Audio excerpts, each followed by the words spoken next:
Let's look at Swarovski.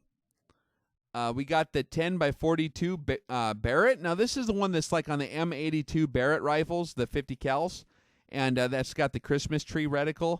This is a 30mm scope, 2.5. Wait, what the heck? That's a typo. I must be crazy. It's straight 10 power, and it's got the tree reticle in there, and a ballistic drop compensating deal. We talked about the inappropriateness of those, but just for quality's sake, we'll talk about it anyways.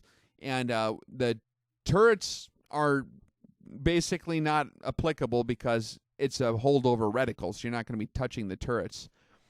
The Swarovski's quality, turret tracking, if you were going to mess with them, Swarovski generally does a very good job. Internal build quality is pretty good. It's going to be like not quite tier 1, but I mean, Swarovski does a really good job.